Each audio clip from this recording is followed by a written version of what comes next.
morning and welcome to the Morning Spotlight Podcast. I'm your host, Mike Ham, coming to you as always from the Spotlight Studios here in Morristown, New Jersey. My guest today spent 2 decades in front of a camera as an Emmy Award-winning news anchor, reporter, and producer for outlets like NBC, ABC, and Fox. In early 2019, she shifted her passion in a new direction and created a full-service public speaking and media training boutique, helping people bring their stories to life with confidence and personality. She is Kerry Barrett. Kerry, welcome. Thank you for having me. I'm so excited. I love your new setup. It looks fantastic. The whole vibe of this podcast is different than the first Morning Spotlight I was on. Yeah, well, definitely different. Yeah, I'm not wearing a suit jacket. I don't have any of my questions written down. And like, you're one of the, we at the very beginning of this iteration of the show, we had a lot of the same people from the old show on early, and it's obviously taken us too long to get you back on.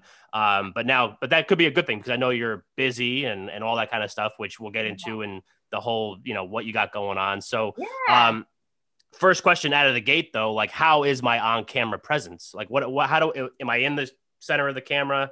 Am I doing all the things that I need to do? No, and you know what? It's tricky for you because you've got a mic that is visible, which you need to have, but that makes it a little bit harder logistically to figure out where you need to be. But you look good.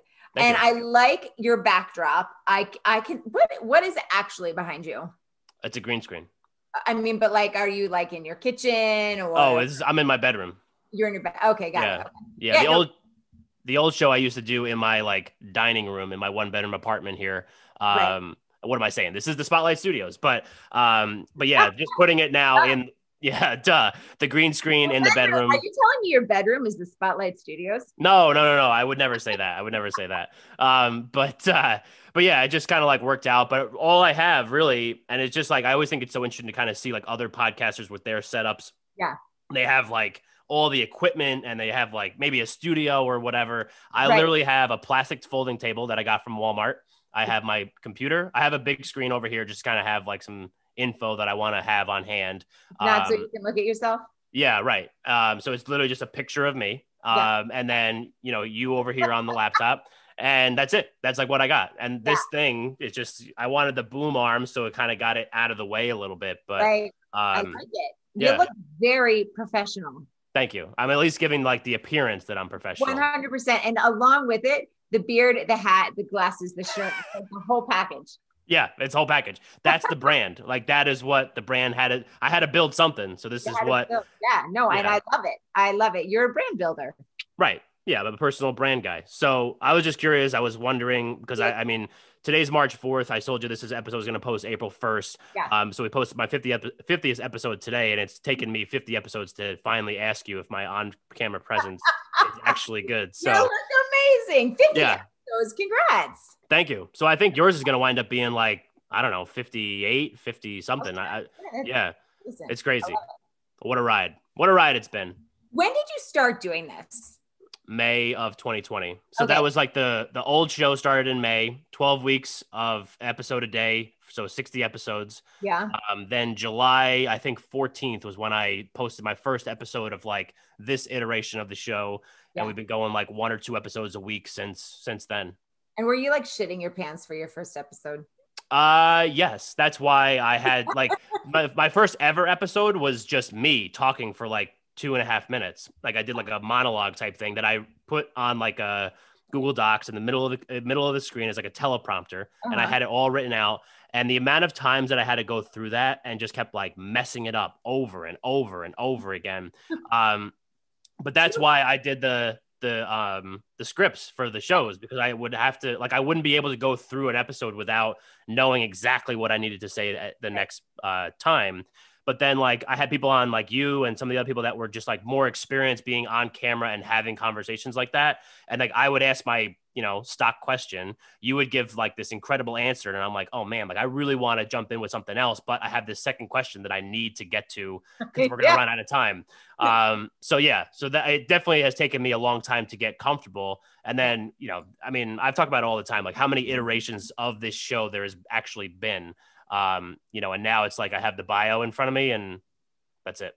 I love that. And it changes the whole feel and the whole flow. And I think, would you say that just taking, those, I mean, it's really doing it, right? But no matter how awful the first one ended up, and I would love to see the blooper reel, by the way.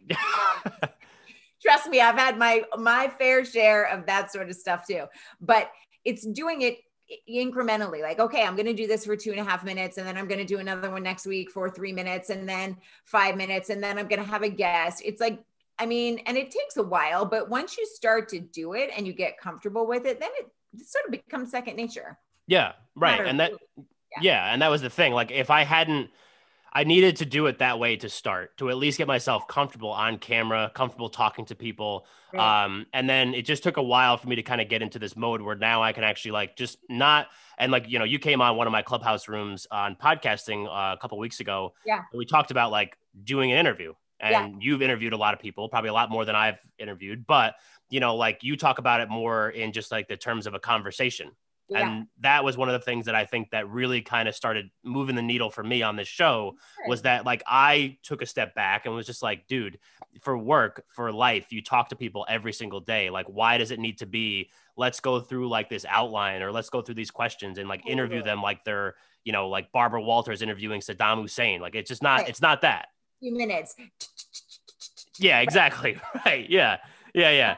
So, all right. So let's talk about you, right? So let's get into some reasons why you're here. Obviously this is going to be like one of our bonus episodes because, it's not a Tuesday real estate episode. It's one of our Thursday cool person interviews, conversations. So what are some things that you help people with? Well, like you talked about, it's interviewing.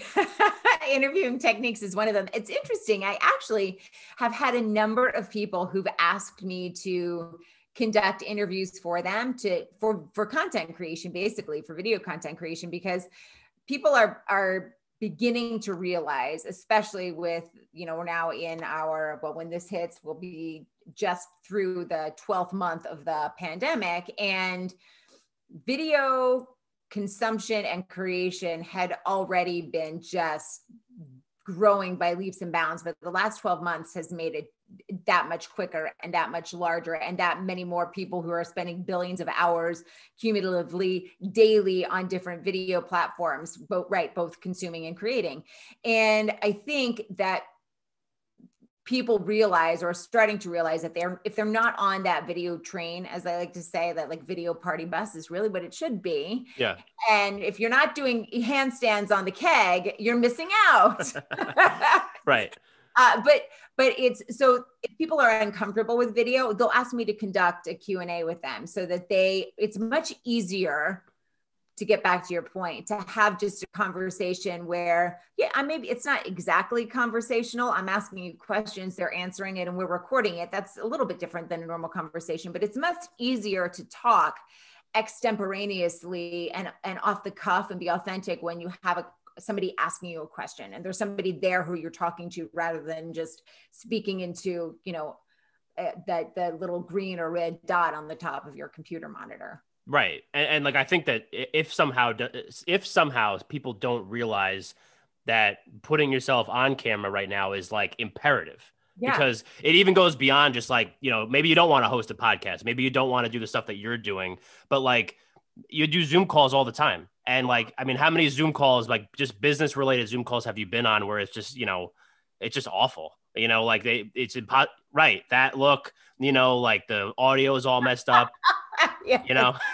Like the shot up the nose, like the ceiling, they're rustling stuff. It just, I mean, I think that just being aware of the fact that, you have to be at least somewhat presentable on camera is like so important now, because even when we get back, as the vaccinations still start to roll out and life starts to get, maybe eventually that would be cool, back to normal,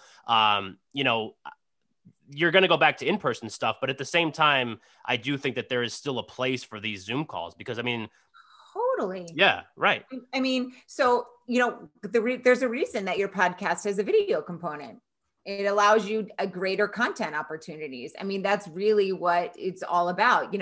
Video is a 24/7 salesperson. We can't really meet in person as much as we want to right now. And I think you're right. Even when the world starts to fully open back up again, people will realize there are efficiencies that come through video conferencing or video content, right? In any of its iterations, whether it's digital ads or whether it's a webinar or whether you're creating a video because you're going to use it as a download tool on your website. There's so many different opportunities. And if each one of them, right? So if you create, let's say, a webinar on, I have a couple of download tools on my website, and one of them is Zoom best practices. And so, I took a webinar that I delivered to a group, and I chopped it up and I edited and I made it a download tool. If I didn't have that, if I only had audio, or if I had, a slide deck talking about how to be on camera, how compelling is that? Right. And I think because you have a video that sort of operates as a 24/7 salesperson, it gives you an opportunity, right? Everybody is on some video platform, whether it's YouTube or whether it's LinkedIn, and people and brands need to be where the potential clients are. And that is online, and it's consuming video. And so if you're not there, you're missing out on a huge opportunity. Absolutely. And does it also carry over, when you're actually, when we're not done, but not doing this full time? What's that? Like when we're dead? Yeah, right. Yeah. When it's all said and done. Video either from up above or down below.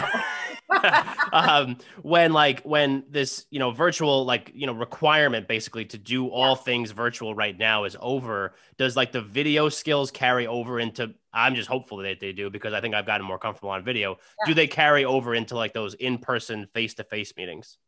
I think one of the really cool things, and there are differences between the two, but I think one of the really cool things about video is if you're actually working on improving your performance on video, it will improve your performance when you're standing up and talking in front of a group, or when you are, even just one-on-one.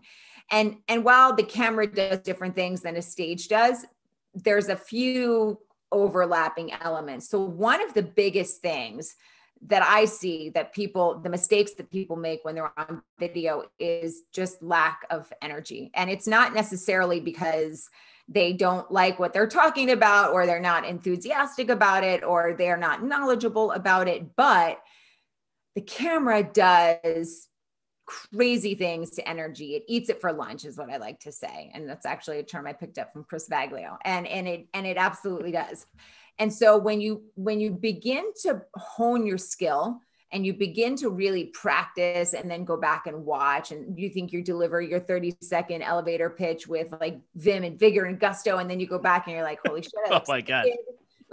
What happened there? And then I have resting bitch face. I look actually pissed off. Yeah. That's not good. No. So if you can begin to feel comfortable with sort of being over the top, and I say this with the full knowledge that you have to calibrate it for your audience, right? If you're selling insurance or you're in the financial field, you're going to be talking to your audience a little bit differently than you are if you are, a yoga teacher or a dance instructor or something like that. But if you have to get comfortable with feeling over the top. And to finally bring it back home to answer your question, those skills, those performance skills, if you will, because you really do have to perform your words and not just deliver them. They work when you are, and they work even better when you are in front of a group, when you are on a stage and you understand that you're talking to the person at the very back of the room, and you're really performing, like you're using body language and you're using pitch and pacing and, vocal variety and all that other stuff.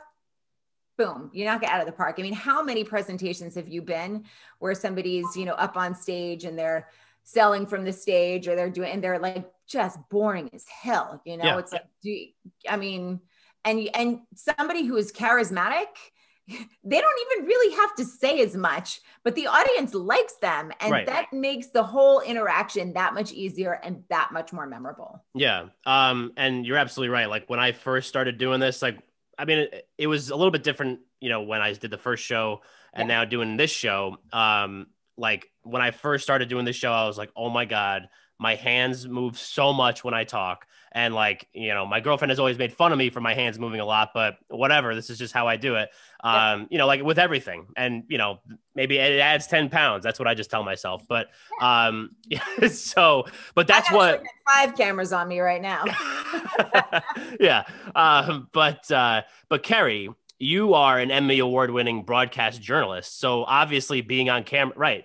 That's what I've always thought. Like, I can't really make it out, but it's up there in the corner there. It's up there in the corner, and you know what? That's my Emmy. Yeah. For those of you who can't see or who may be listening, I have an Emmy up on my shelf behind me for some stuff that I did in the news business on air.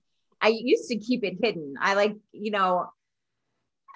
really not that big of a deal, truly. But then my marketing agency would start to yell at me that I have it somewhere in the background. They're like, put it here. I'm like, no, I'll put it back there. Put it like right in front of the camera. Have you seen this? Look at this. Yeah, I mean, if you got it, flaunt it. I mean, that's what you got to do. But like, I think that it's easier said than done, right? So like, people can listen to you talk about this stuff and know that you have a 20-year career in, broadcast journalism, being on camera, being a news anchor, winning an Emmy, doing all this other stuff. And then you have like someone like me, who's just like some dude in his apartment on camera. So like, how do you connect with those people? Like, I mean, I've just kind of done it. I just threw myself into the fire and like, this is what's going to happen. And maybe I'm not as polished as a Kerry Barrett, but I kind of do my own thing and it works for me. But so then you're working with other people and like, how do you get them to kind of get out of that shell? Well, I've been trying to grow a beard like Mike Hamm, and I just can't seem to get there, man. Right. I use products. Maybe I'll send you some product and we'll see if it works for you. Okay. I'll slather it on. It's interesting that you mentioned that. And it is there is some tactic and there is some strategy, and it sort of depends a little bit on, right, what the client's skill set is when they come to me, what their ultimate goals are.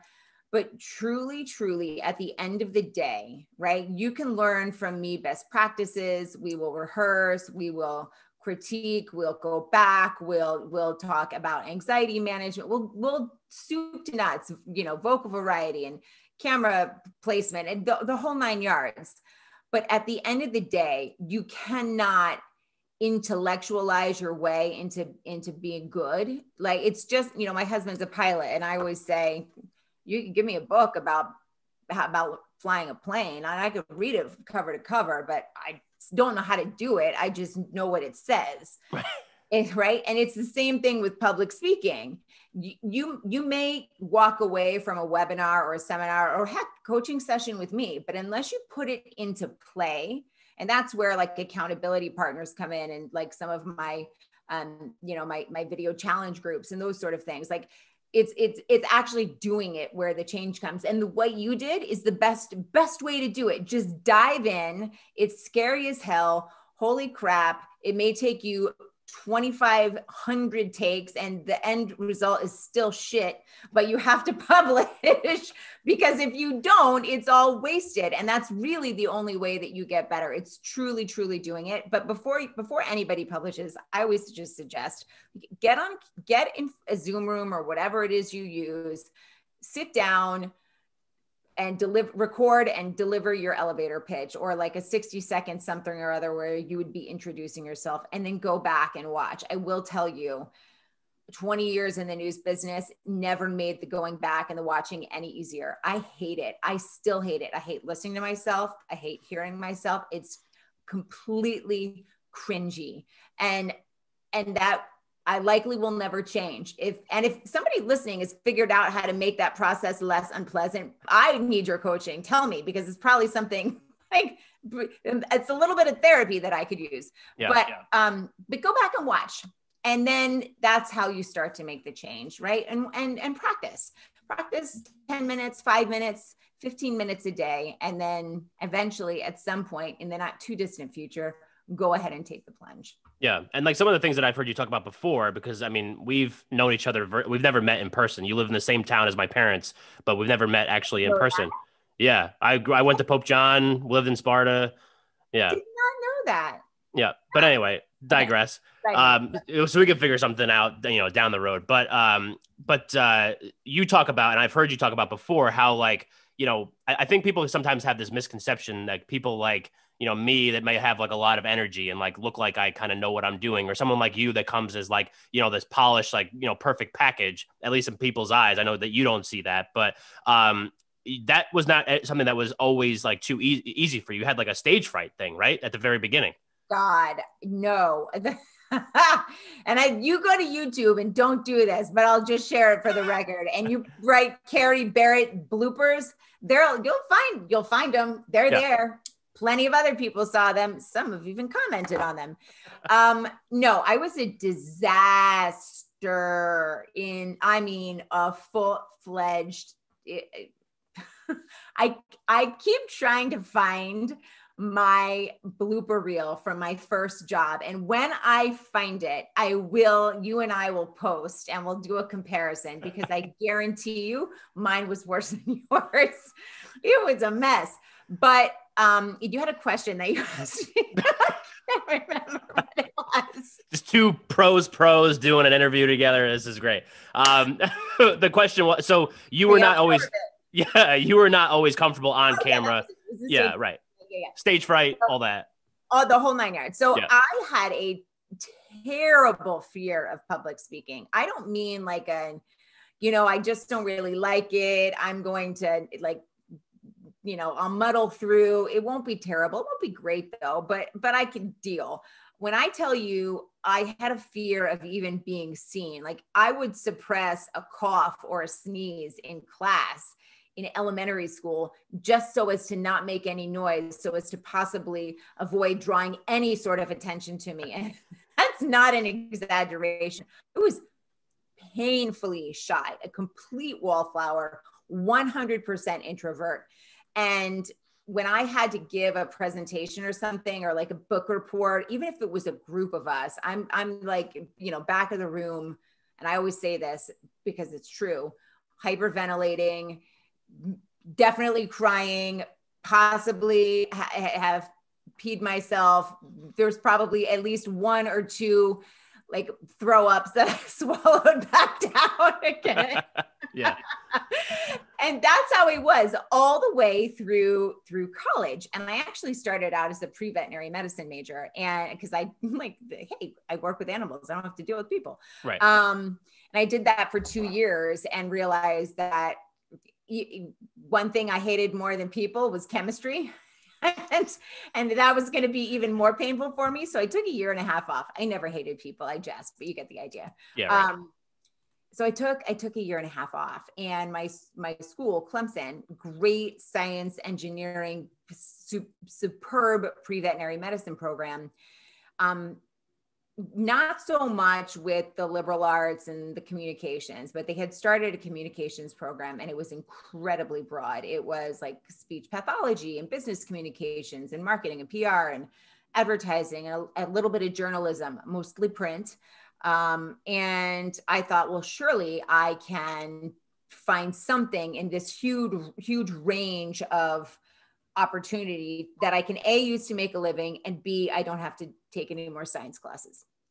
So I signed up for just a general communications program and speech and communications. And I took a course in print journalism and a class. And then I also sort of was looking at this as an opportunity to begin to get a handle on this fear of public speaking that I had, right? I had to take 2 public speaking courses. And one of the things I also did was, because I was trying to make up for time, I had jammed my schedule with like 24 credit hours, and I wanted to add 3 more. And the only way I could do it was if I could take classes in the evening or on the weekends or do something. So I decided I would get an internship at a TV station, because they work all hours of the day, and I could do it on the weekends and I could do it late at night. And I absolutely loved it.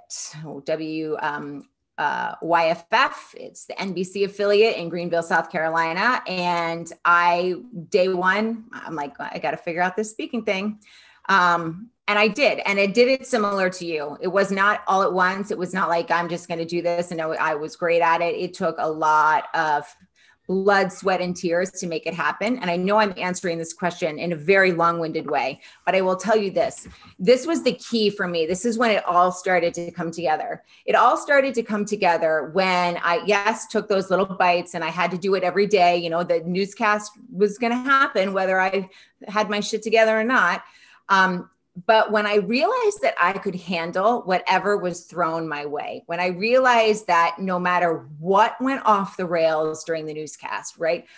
My mic fell off, my earring fell off, I lost my place on the prompter, the reporter's mic went out, or the video went to black, or there was a huge breaking news story and we had like literally 3 words of information and no video, and I just had to ad lib ad nauseum until we got a reporter to the scene. When I realized that I could handle all those elements, and it may not be pretty, but I was still going to come out on the other side standing, people still would have gotten information, my paycheck was still going to clear. That's when I was like, okay, I got this. It never meant perfection. It just meant I had the confidence to handle what came my way. And that was, if there was ever a single turning point, that was it. Right. And so the next question, and like this is more of just like a setting the stage question. So there is a bigger question following up this, but you worked. So are you originally from South Carolina? Is that? No, I was born in Illinois. Then I moved to New Jersey. Then I lived overseas. I lived in Saudi Arabia and in Britain up until almost high school. Finished out 8th grade in Pennsylvania. Then I went to New Jersey for high school, and then it was South Carolina, Florida, Texas, Arizona, Utah, Philadelphia, South Jersey, and now North Jersey. Got it. So you're pretty just like, you like to stay settled. I totally love it. I mean, I feel like moving so often, especially with 3 kids, really takes the years off, you know? I'm younger than I ever have. Yeah. So the reason for that question, I was just curious because like you've worked in a lot of different markets doing the news, you know, being on TV as a broadcaster. And I think your final job, right, was in New York. Mm-hmm. Yeah. Right. So like, what was the differences like, you know, being a newscaster maybe in like Utah as opposed to New York, or, you know, one of these other markets that you were in prior, like Greenville, to New York. So obviously there's got to be a huge jump. So I think that is one of like the big fears from people, is that like when they put their stuff out there, there's going to be people, there's going to be haters. Right. And, you know, New York, they hate. Right. So like, talk to me about that. Like, what was that?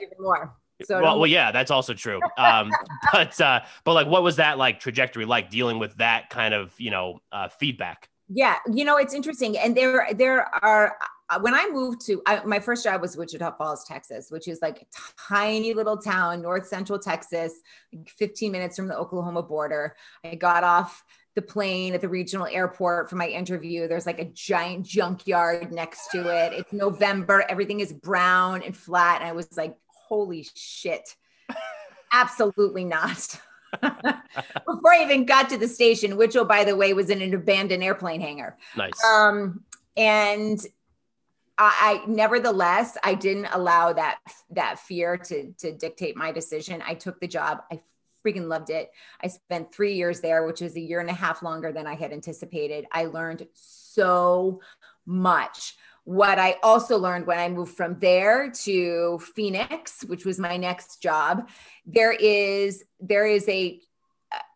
every area has its local flavor, if you will. And while like Phoenix is a super breaking news market and everything is like bam, bam, bam, bam, bam, you know, if we've spent more than 15 seconds on a story, we've spent too long.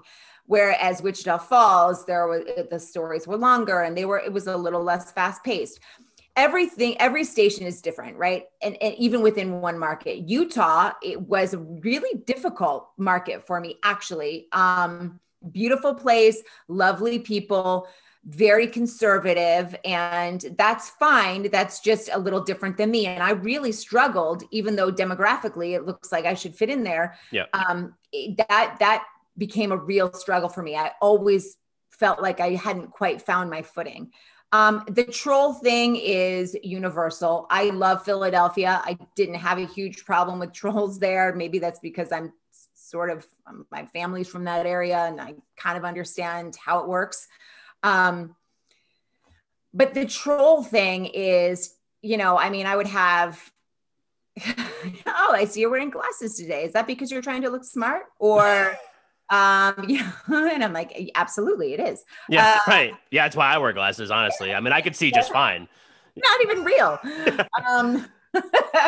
But you know, or, oh, you look like you put on weight, or are you pregnant? I'm not, but I did just have a miscarriage. Thank you very much. So, you know, those sorts of things. And I never grew a thick enough skin to really handle them well. There are some that could shut me down for a few days. Honestly, there could be crushing. But at the end of the day, here's what I learned. The people who are doing that, and this applies to anybody who's putting video content out there for whatever reason, whether it's a personal brand or a business brand, it's marketing, it's ads, it's whatever. Usually the people who are willing to sit behind the board, the keyboard that is, and critique are the people who are doing small things.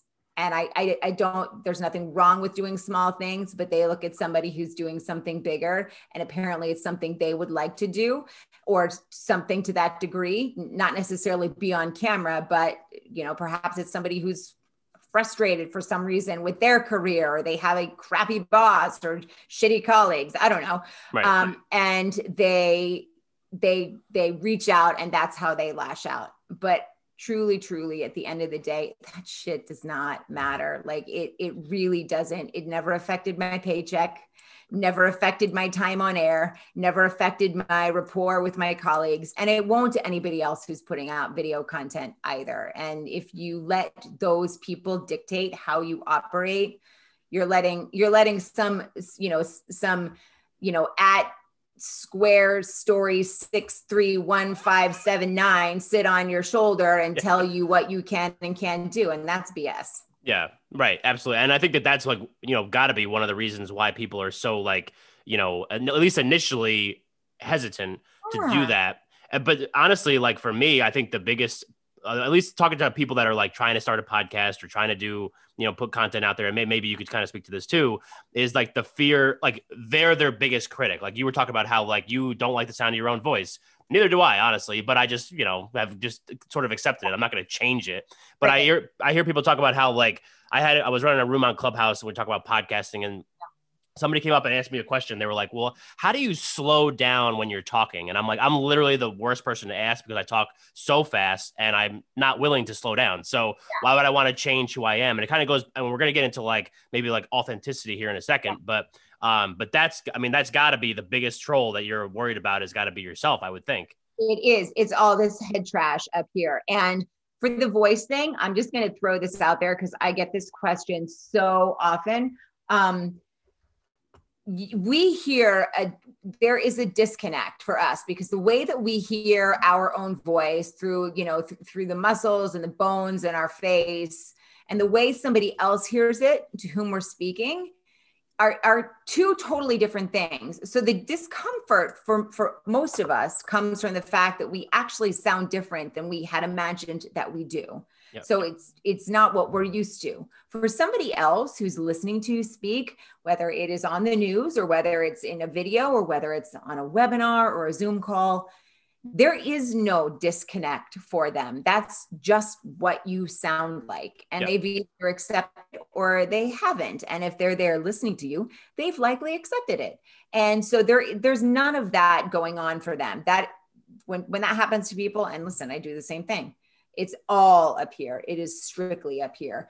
And you are right. That transitions, that head trash and that your own worst critic thing applies almost across the board.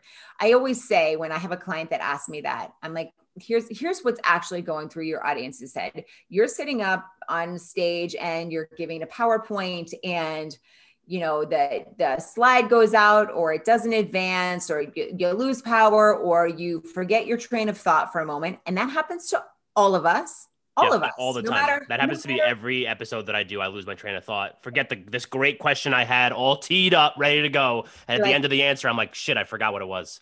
What the question was? I mean, you asked me a question like a couple minutes ago and I started to answer, and 10 seconds in, I couldn't remember what the question was. It happens to all of us. But while you are up there on the stage and you're like starting to sweat bullets and you're freaking out and you're like, oh my gosh, everybody's going to think I'm a complete moron and I don't know what I'm doing and I sound like a fool, and it all just starts to go zzz. The people out in the audience, if they even notice that it's going on, right? That's number one. Number two, if they do, they're probably thinking, oh, damn. I've been in that spot before.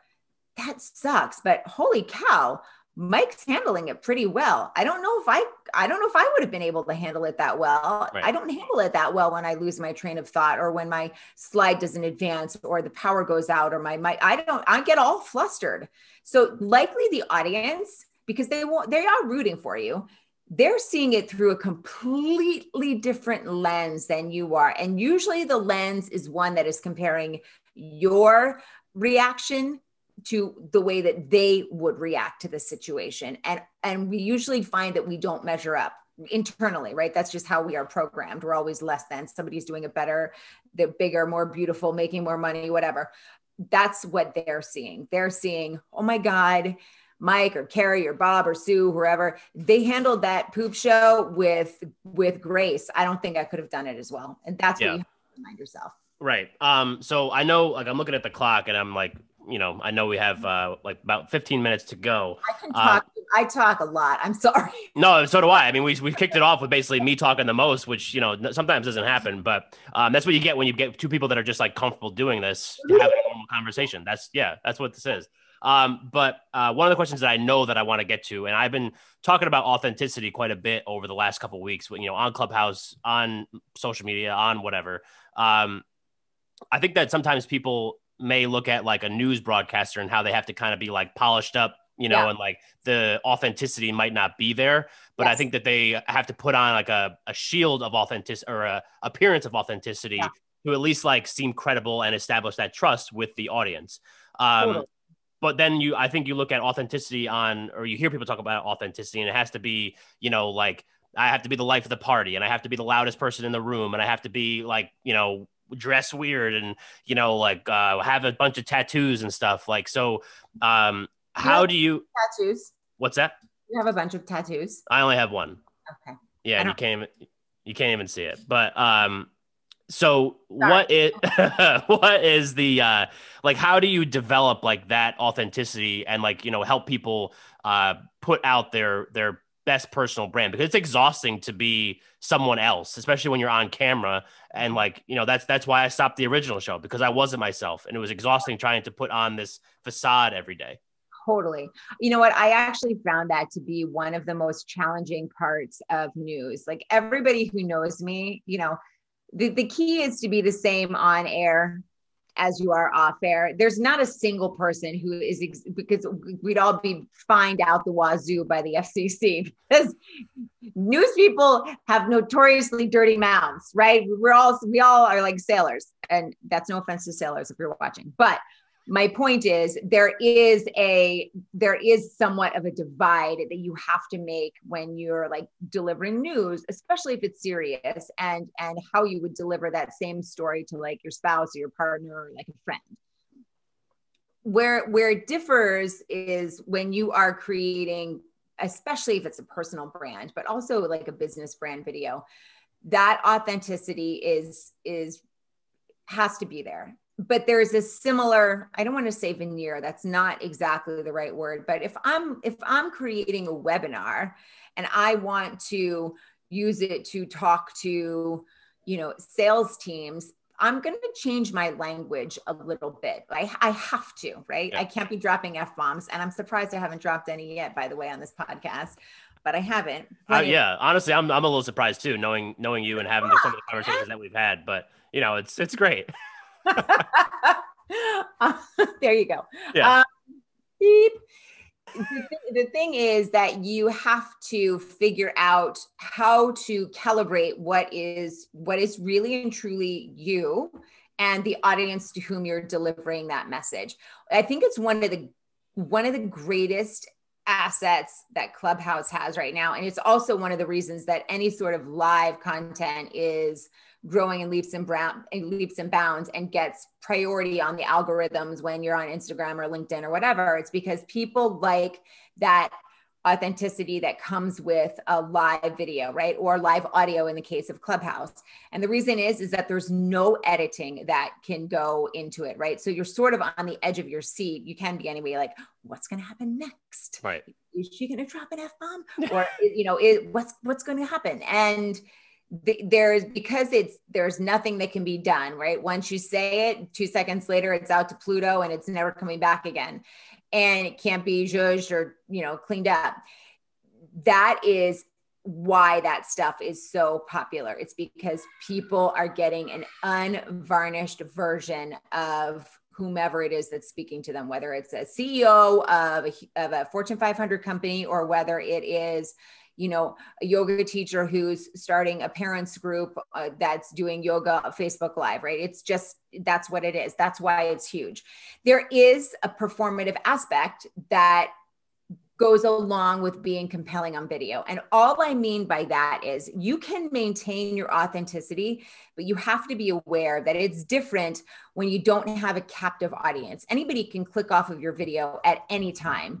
So you have to keep your message interesting. It has to be compelling. You have to be likable, and you have to deliver with something that makes somebody want to stick around. Yeah. And figuring out those different portions of yourself that, like, if you have a great sense of humor, you should use it in your videos.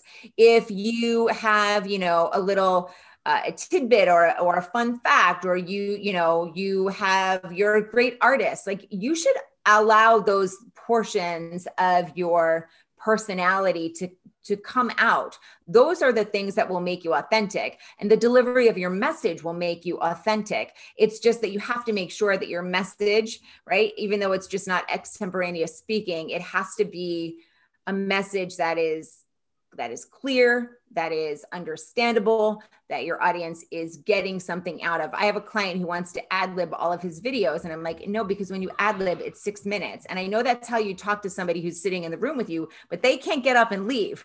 Your video audience can get up and leave. Yep. So that message, while it still needs to ring true to who you are, you have to be a little bit more thoughtful, generally speaking, with the way you put that stuff together. Right. All right. So real quick, because I know we're getting low on time here, let's get some actionable tips on being on camera and talking to people on camera. So, like, give us like a couple of like your key ones. Okay, so this is something that's not as much about delivery, but it's about awareness.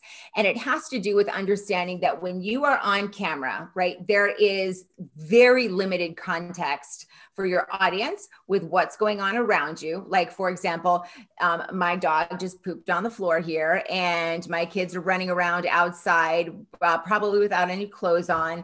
And up in the corner of my office, you can't see, but there's some drywall that's peeling from the ice storm that we had, and water got in and created a big leak, right? Awesome. So you can't see any of this. This looks like I have it all together. If I were to just move my computer a little bit, shit show. Literally. So yeah, when you are talking to someone, be aware that the same situation is likely going on for them. So over communicate is key. When I'm with a client and I'm taking a note, and this is really for the people who are watching this, right? But I'm looking off camera and I'm looking down, but you can't really see what I'm doing. I could be doing anything. I could be screwing around on my phone. I could be petting my dog. I could be doodling, right? As it so happens, I take notes. And that's what I'm doing. But I communicate that when I have somebody on the other side, I say, I'm paying attention. I'm old school note taker. And that's what I'm doing when I look away.